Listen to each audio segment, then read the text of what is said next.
During the First World War, the British, the French, and the Russians had these secret plans to carve up the Ottoman Empire because they believed that would balance out their imperial ambitions, but tough luck for the Turks, the Arabs, and anyone else who got in the way.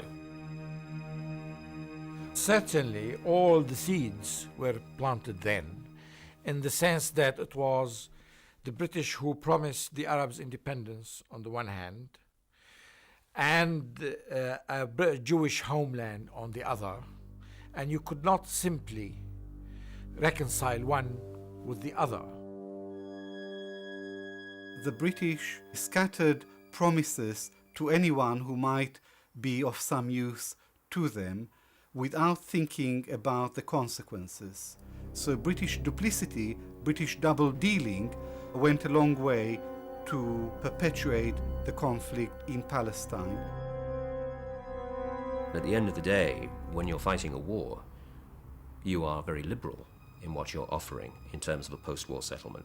When you get down to the conference table when the war has ended and you have to start honouring your agreements, you then have to decide what's in your interest or not. And the British saw the Middle East as a Western flank for their power in India and their power in Asia in general.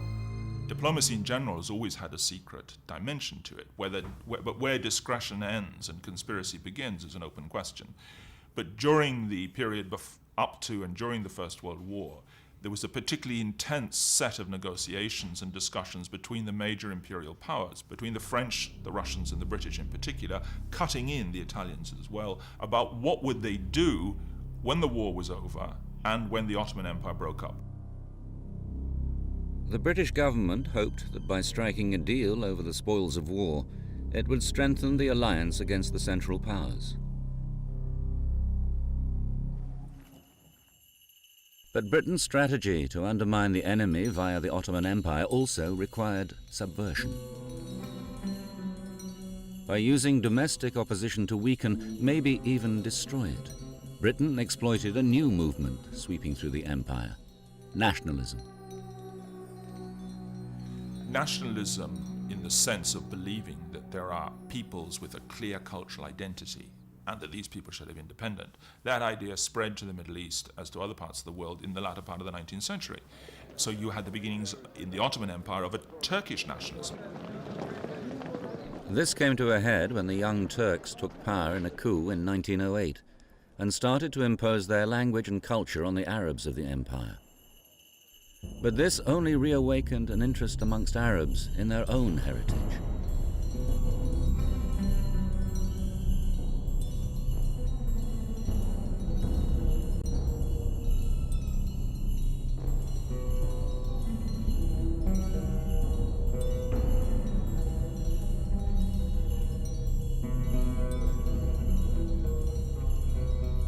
A 1,000 years before, Arabs had brought the technology and literature of the East to the West, and their religion, Islam, had encompassed much of Asia, North Africa, and southwestern Europe.